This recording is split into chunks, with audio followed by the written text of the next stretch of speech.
एक समय की बात है। एक गांव में सफेद साड़ी वाली चुड़ैल का आतंक था। चुड़ैल रात भर गांव में घूमती और गांव का जो भी आदमी उसे दिखाई देता उसे वो घायल कर देती। अरे कोई तो बचाओ, मर गया रे। एक रात हरिया अपने खेत से अपने घर लौट रहा था कि तभी अचानक उसके सामने चुड़ैल आ जाती है। अरे बाप रे, ये चुड़ैल कहाँ से आ गई? आज तो मैं गया काम से।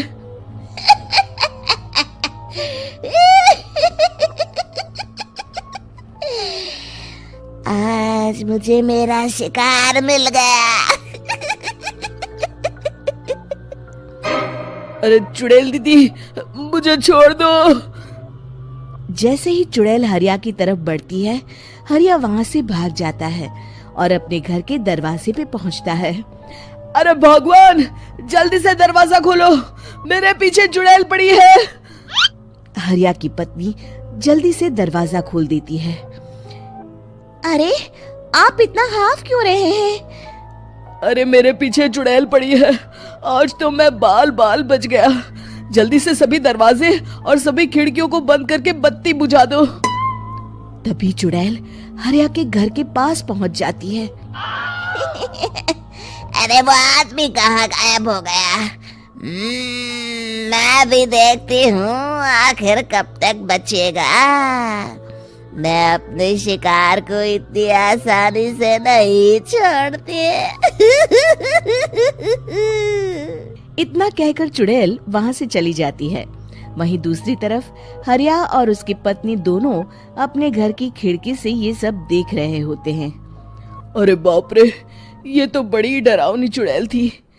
अगले दिन ये बात आग की तरह पूरे गांव में फैल जाती है और धीरे धीरे लोग चुड़ैल के डर के मारे शाम होते ही अपने घरों से बाहर निकलना बंद कर देते हैं। कुछ दिनों के बाद भाई, मैंने तो इस चुड़ैल के डर के मारे रात को अपने खेतों को पानी देना बंद कर दिया है। कहीं मेरी फसल सूख गई तो मैं तो कहीं का नहीं रहूंगा। साहूकार का कर्जा कैसे चुकाऊंगा? अरे भाई, पूरे गांव वालों का यही हाल है। पता नहीं ये चुड़ैल हमारे गांव में कहां से आ गई।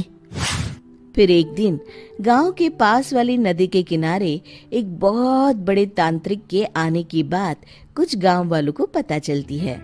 वो लोग जाके ये बात गांव के मुखिया को बताते हैं। मुखिया जी, नदी के किनारे एक बहुत ही पहुंचे हुए तांत्रिक बाबा आए हैं।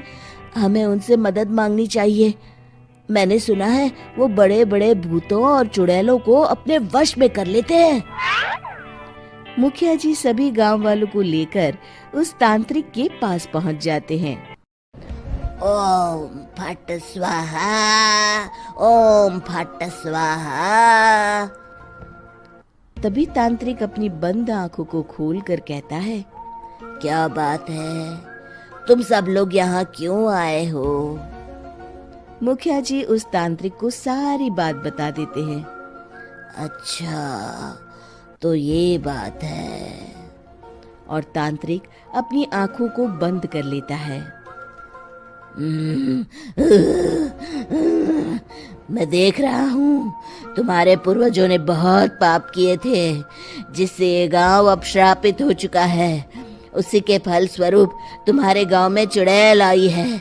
ये चुड़ैल बहुत खतरनाक है, ये किसी को नहीं छोड़ेगी। हे भगवान, मर गए रे, अब क्या होगा? तभी गांव के मुखिया जी कहते हैं, बाबा, इस चुड़ैल से हम सबको बचा लीजिए, कोई तो उपाय होगा। इसका सिर्फ एक ही उपाय है। सभी गांव वालों को बारी बारी हर दिन अपनी आधी फसल उस पहाड़ी के ऊपर बनी काली गुफा में छोड़ के आनी होगी। तभी उस चुड़ैल की भूख मिटेगी और श्राप का प्रभाव खत्म हो जाएगा और तुम सब जिंदा बच जाओगे। सभी गांव वाले उस तांत्रिक की बात को मान लेते हैं और वहां से चले जाते हैं। फिर अगले दिन से रोज उस गांव के लोग बारी बारी से अपनी आधी फसल उस काली गुफा के पास जाकर रखाते। कुछ दिनों बाद हरिया की बारी आती है। बाप रे, आज तो मेरी बारी है उस काली गुफा में जाने की। क्या करूं, वो तो बड़ी खतरनाक चुड़ैल है। मेरे तो हाथ पैर कांप रहे हैं।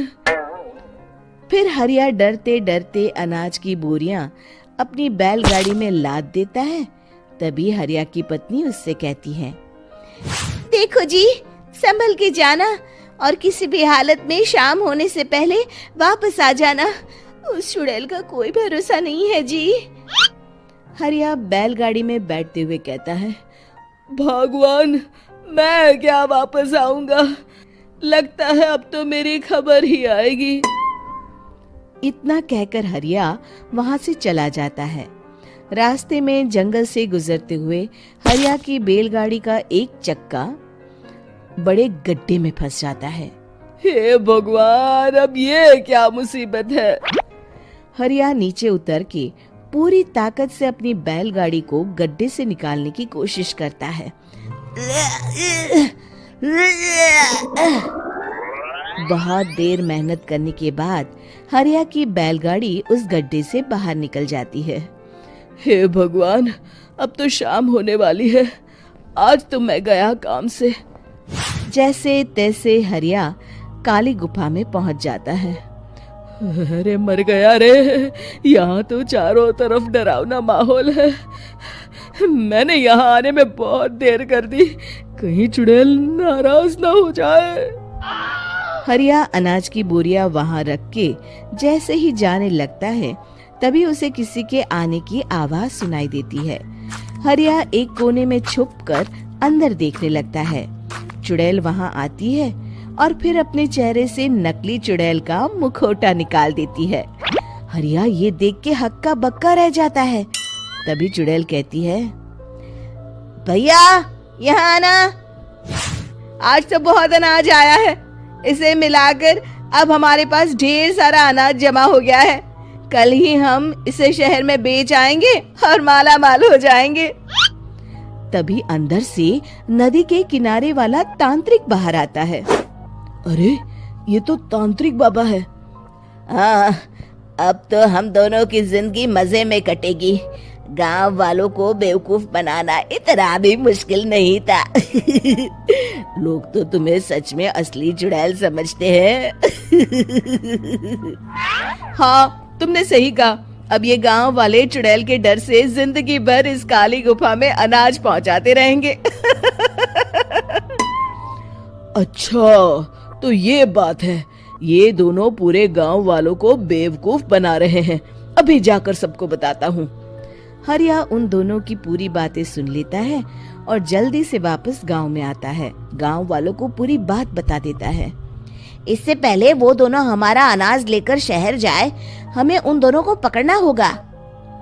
उधर दूसरी तरफ नकली तांत्रिक और नकली चुड़ैल बनी औरत एक बड़ी गाड़ी में सारा अनाज लाद के वहां से निकलने की तैयारी कर रहे होते हैं। जल्दी करो, इससे पहले हमें कोई देख ले। हमें यहाँ से निकलना होगा। और तभी वो दोनों देखते हैं कि सामने से सभी गांव वाले अपने अपने हाथों में मशाल लेके आ रहे हैं। दोनों बुरी तरह डर जाते हैं। रुक जाओ, तुम दोनों का भांडा फूट चुका है। अरे मर गए रे, ये गांव वाले कहाँ से आ गए? तुमने क्या सोचा इतनी आसानी से यहाँ से निकल जाओगे? ये अनाज हमने अपने खून पसीने से दिन रात खेतों में मेहनत करके उगाया है। दोनों मुखिया जी के पैरों में गिर जाते हैं। हमें माफ कर दीजिए, हम दोनों एक नंबर के कामचोर हैं। बिना मेहनत किए पैसे कमाना चाहते थे। हाँ, अब हम आगे से मेहनत मजदूरी करके पैसे कमाएंगे। हमें कुछ मत करना, हमें छोड़ दीजिए। इतना कह के दोनों गांव छोड़ के भाग जाते हैं और सभी गांव वाले फिर से खुशी खुशी रहने लगते हैं। शिक्षा, तभी तो कहते हैं कि किसी भी समस्या का समाधान केवल सूझबूझ से ही करना चाहिए और कभी हिम्मत नहीं हारनी चाहिए।